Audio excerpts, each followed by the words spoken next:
Wake up! Wake up!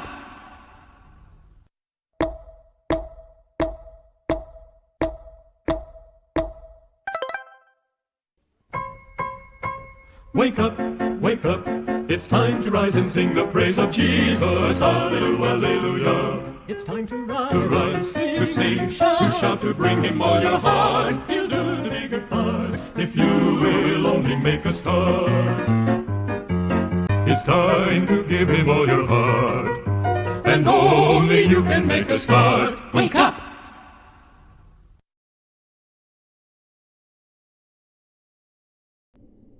Many people today consider the truthful act of saying, "I don't know," as a sign of incompetence rather than an honest admission of lack of referred knowledge.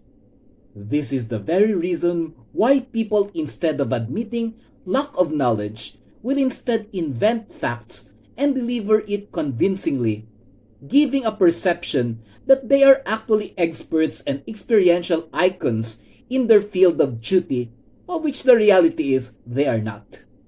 This is the greatest concern of professionalism today. Who really knows and who pretend not to know?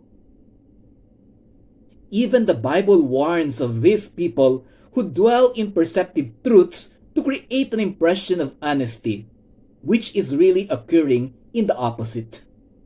Proverbs 12:17 reminds us that whoever speaks the truth gives honest evidence, but a false witness utters deceit. Are we one of them that will impress the world of knowledge we don't really acquire?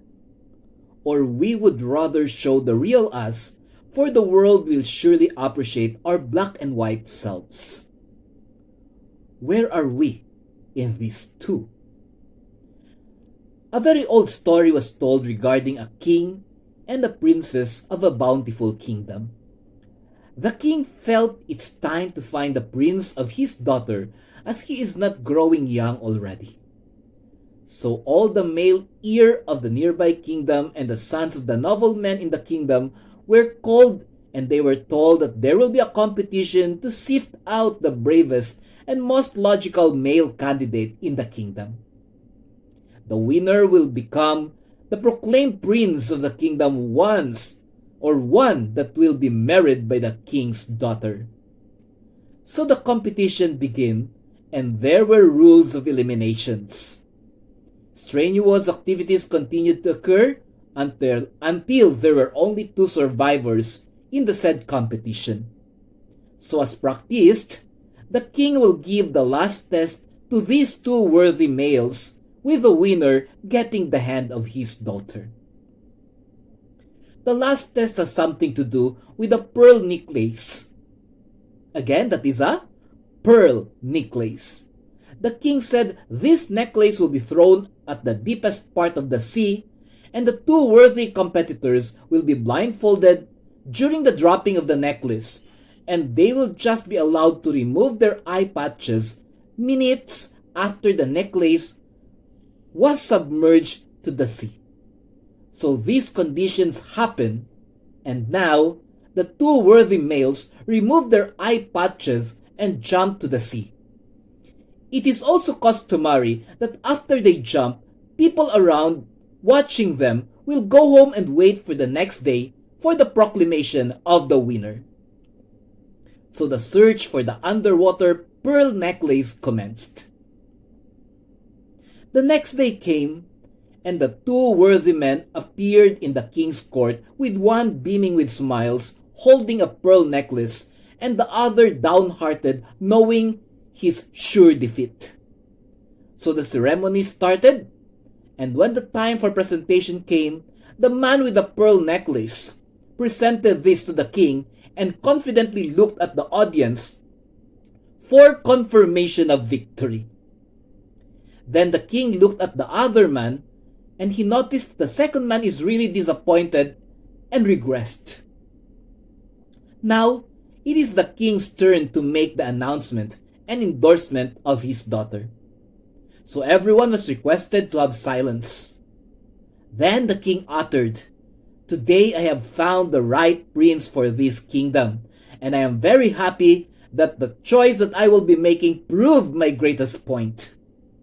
So the people are all expecting to proclaim the first man as the winner because obviously he has the pearl necklace.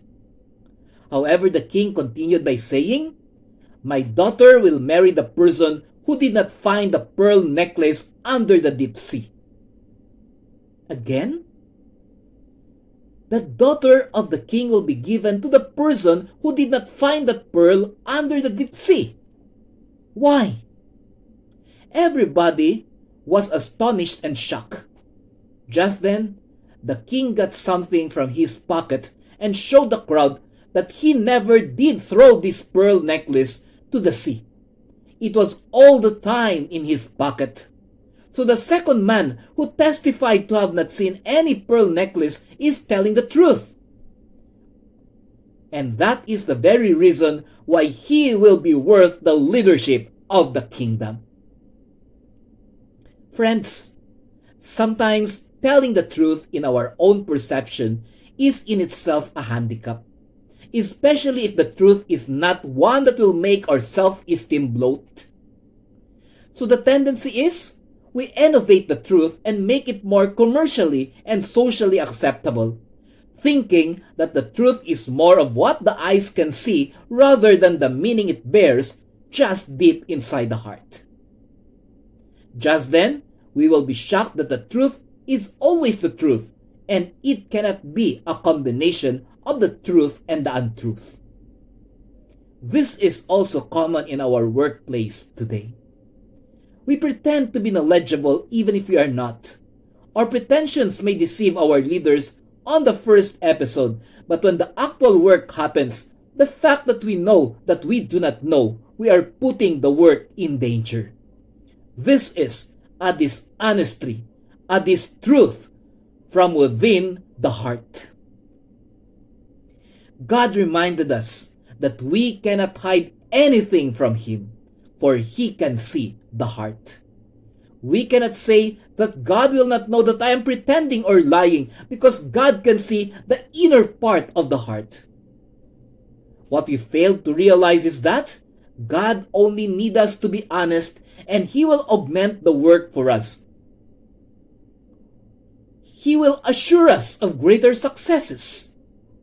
On the contrary, our pretensions will drive God away, for God will never compromise the right with the wrong. So it is always worth it to tell the truth and to be honest, even if at times the result will not be comfortable or bearable. Just the same, even if it is not that easy, but the conscience will always be free. Remember, dear friends, God will never leave the witnesses of truth. Don't ever forget that when Daniel stand for the truth, it was one of the hardest decisions, as the lions are waiting for him in great hunger. But God said, "Dare to be a Daniel, dare to stand alone. For when the truth is with us, God will always be our unconditional partner."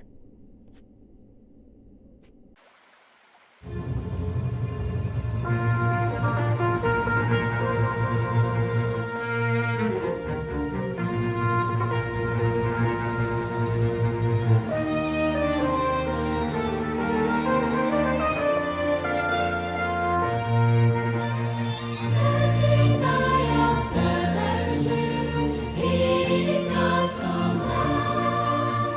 On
Yes, like Daniel, when we have the truth with us, when honesty is our best policy, we can let the lions keep their mouth shut.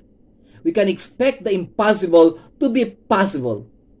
We can always vouch that God will not permit the powers of evil to overcome the sincerity of the truth. So starting today, honesty might be difficult, but it is the only side wherein God is with us. If we will opt in the opposite side of honesty, then God will not be at our side. May truthfulness and purity be with us as reflections of the character of our Heavenly Father. Have a great day, everyone. Wake up, wake up. It's time to rise and sing the praise of Jesus. Hallelujah, hallelujah. It's time to rise, to sing, to shout, to bring him all your heart. He'll do the bigger part if you will only make a start. Wake up! Wake up!